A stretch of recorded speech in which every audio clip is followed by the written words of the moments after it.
আসসালামু আলাইকুম everyone. So আজকে আপনাদের একটা মহা প্রবলেম যা সবার আছে, ইভেন আমারও আছে। সো এটা হচ্ছে বলতে পারেন জিইআরডি বা গ্যাস্ট্রোএসোফেজিয়াল রিফ্লাক্স ডিজিজ, যেটাই বলেন এটা যাদের আছে, বা আলসার আছে, বা হচ্ছে গ্যাস্ট্রাইটিস। আমার মূলত গ্যাস্ট্রাইটিস আছে। সো এই জিনিসটা হচ্ছে আমাদের স্টামাক রিলেটেড, সো সবাই এটার সাথে রিলেট করতে পারবেন। সো আমি মূলত আজকে ভিডিওটা বানানোর উদ্দেশ্য হলো যে আমাদের যখন জিইআরডি হয় বা গ্যাস্ট্রাইটিস হয় বা আলসার বা অ্যাসিড রিফ্লাক্স যেটাই বলেন না কেন, তখন সবার মধ্যে একটা বেশি কমন সিমটমস দেখা দেয়, সেটা হচ্ছে আপনার রিফ্লাক্সজনিত সমস্যা। আর তখন গালে ঝাঁঝালো স্বাদ আসে বা আপনার ধরেন তিতা স্বাদ আসে। তো এটা কেন আসে? এটা কিন্তু আমি আমি নিজে একজন রোগী। আমি কোনো ডক্টর বা এই বিষয়ে পড়ালেখা করে এমন কেউ না। আমি জাস্ট একটা পেশেন্ট। আমি আর কি নিজে ভুগতে আর কি এগুলো শিখছি বিভিন্ন অনলাইন থেকে রিসার্চ করে, বিভিন্ন ডক্টরস, বাইরের দেশের ডক্টরস, আমাদের দেশের না। সো ওনাদের অনেক ভিডিও এবং তথ্য উপাত্ত অনলাইন থেকে নিয়ে এটা আর কি শিখছি। তো যাই হোক, আপনাদেরকে মূল কথায় আসি। সো আমি একটা এখানে ছবি আঁকাইছি। সো এটা দেখতে পাচ্ছেন, এটা হচ্ছে আমাদের স্টামাক। সো আমার মূলত এই স্থানে আপনাদেরকে দেখায়, এখানে বলা হচ্ছে ফান্ডাস এরিয়া। এইখানে হচ্ছে আমার ইরোশনস আছে, মানে এক ধরনের লাল ছাল উঠে যাওয়া ভাব আছে। সো এইখানে যখন আমি খাবার খাই, তখন শক্ত কোনো খাবার খাইলে এই যে আমাদের ফুড পাইপ, আমাদের এই গলা থেকে, এখান থেকে ফুডগুলো এখানে এসে পাস হয়। সো এখানে এসে যখন পাস হয়, তখন এখানে কন্ট্রাকশন, মানে ঘষা খায়। এখানে ঘষা খাইলে এখানে তখন ইরিটেট হয়, মানে জ্বালা করে। সো আপনাদের যাদের এরকম গ্যাস্ট্রাইটিস বা ফান্ডাস ইরোশনস আছে, সো বা স্টামাকে ইরোশন আছে, তাদের কিন্তু এরকম জ্বালাপোড়া অনুভব হবে। আর এই জ্বালাপোড়াটা এমন মনে হবে কি যে আপনার হার্টে ব্যথা করছে। সো আমারও এরকম মনে হইতো। সো আমি অনেক টেস্ট করছি, 3-4 বার মনে হয় ইসিজি বা ইকো করছি। সো এরও বেশি হয়তো আমার গোনা নাই। সো ওই সবগুলোতে রিপোর্ট নর্মাল আসে, কিন্তু আমার মনে হয় যে আমার হার্টে ব্যথা করছে, হার্টে কিছু একটা হয়েছে। আসলে মূলত হচ্ছে সমস্যাটা আমাদের এই জায়গায়, সমস্যাটা আমাদের মূলত এই স্থানে। এখানে ব্যথা হওয়ার কারণে এর উপরে যে সারফেস থাকে, এখানে কিন্তু অসংখ্য শিরা উপশিরা আমাদের আল্লাহ তাআলা দিয়েছেন। সো এর পাশেই কিন্তু আমাদের এইখানে হার্ট থাকে, এইখানে আমাদের একটা হার্ট থাকে। সো এই হার্টের ওইখানে আমাদের এই যে দেখতে পাচ্ছেন, এখানের সাথে অনেক শিরা উপশিরা কানেক্টেড থাকে।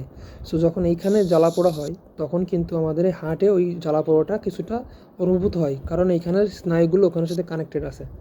যার কারণে আমরা মনে করি যে ওই হার্টের ব্যথাটা হচ্ছে ওখানে, কিন্তু আসলে মূলত সমস্যাটা এখানের বা এখানের হতে পারে। এখানের অনেক নার্ভ সিস্টেম, এখানে ভেগাস নার্ভ বলে আমাদের বডিতে একটা বড় স্নায়ুতন্ত্র আছে। সো ওই ভেগাস নার্ভের ইরিটেট হইলে তখন আমরা বিভিন্ন জায়গার মানে ব্যথা অনুভব বেশি করতে পারি। তো যাই হোক, আমার ধারণা মতে এখান থেকেই আর কি আমাদের এই হার্টের ব্যথাটা উৎপত্তি হয় মনে হয়। সো যাই হোক, মূল পয়েন্টে আসি। সো আপনাদের যেটা আমি বলতে চাচ্ছিলাম যে আমাদের গালে কেন তিতা স্বাদ আসে।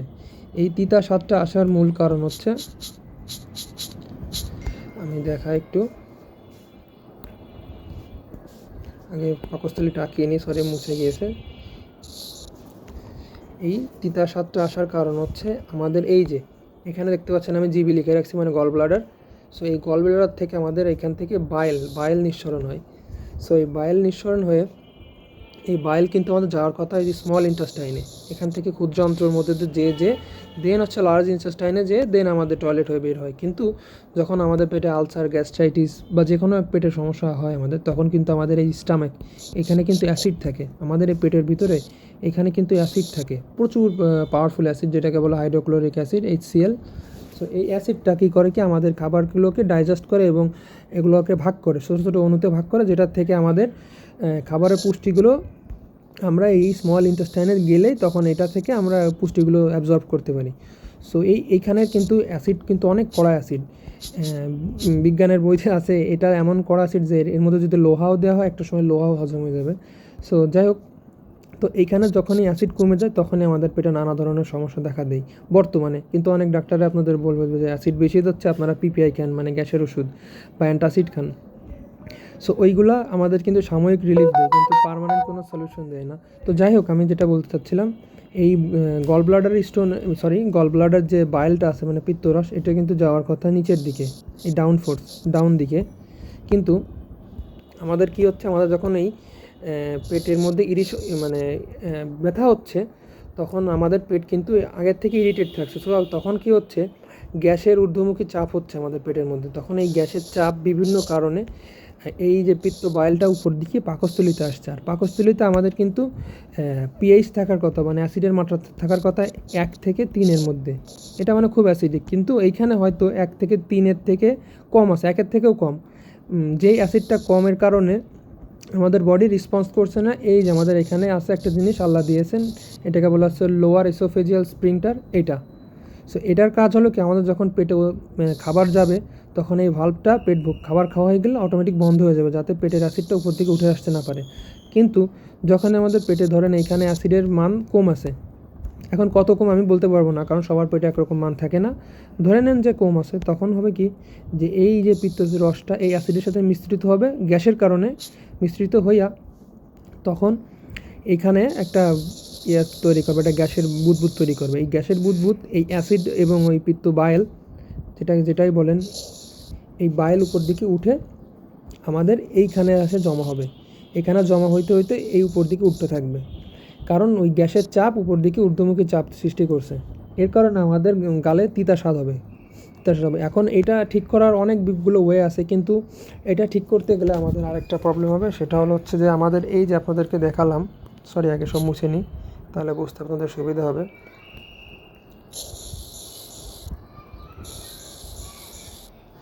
এই যে এই সাইডে আপনাদেরকে দেখাচ্ছিলাম যে আমার ইরোশনস আছে, ফান্ডাস এই কোনায় গোল আকৃতি সবারই থাকে। তো বেশিরভাগ যাদের আলসার বা আপনার গ্যাস্ট্রাইটিস আছে, তো এই ফান্ডাসে এবং বডির এই বিভিন্ন জায়গায় আপনার ঘা হয়ে যায়, লাল ছাল উঠে যায় এরকম। এটা কিন্তু আগের স্টেজ আলসার হওয়ার, এরপরেই কিন্তু অনেকের আলসার হয়। আর এই আলসার হওয়ার মূল কারণ হচ্ছে এইচ পাইলোরি।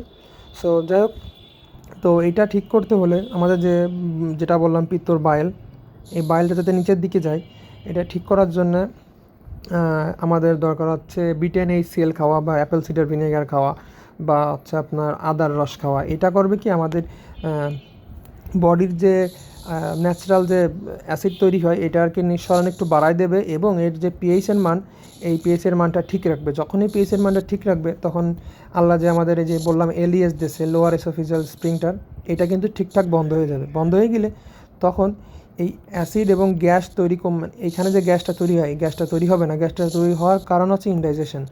তো যখন এই গ্যাসটা তৈরি হবে না, তখন হবে কি এই পিত্ত রসটা আর উপর দিকে উঠে আসতে পারবে না। তখন কি হবে, এটা ওই অ্যাসিডের সাথে মিশ্রিত হয়ে এটা আমাদের স্মল ইন্টেস্টাইনে চলে যাবে। তখন আস্তে আস্তে আমরা ভালো ফিল করা শুরু করবো। আর যখনই আমাদের এই পিএইচটা ঠিক হয়ে যাবে, তখনই দেখবেন যে আমাদের শরীরের মধ্যে ভালো ফিল হচ্ছে এবং খাবারটা দ্রুত হজম হচ্ছে। কিন্তু সমস্যা হলো, এটা ঠিক করতে গেলে আমাদের এই যে ফান্ডাস, এই ফান্ডাসের ঘাট আরও বেড়ে যাবে, কারণ এই ফান্ডাস তো তখনও কাঁচা থাকবে। যতক্ষণ এটা কাঁচা থাকবে ততক্ষণ আপনারা এটা মনে করেন যে করতে পারবেন না, মানে আপনাকে এই BTNHCl বা আপনার অ্যাপেল সিডার ভিনেগার খাইতে পারবেন না। এটাকে আপনাদের বিভিন্ন মেডিসিন, বিভিন্ন খাবার কন্ট্রোল করে এটাকে কমাইতে হবে, ইরেশনসগুলোকে কমাইতে হবে। যখন দেখবেন যে ইরেশনসগুলো কমায় ফেলছেন, তখনই আস্তে আস্তে অ্যাপেল সিডার ভিনেগার খাবেন। এটা খাইলে আপনার আস্তে আস্তে দেখবেন যে এই বায়ের উপরে তিতে ওঠা বা অ্যাসিড স্বাদ লাগা, এগুলো আস্তে আস্তে কমে যাবে।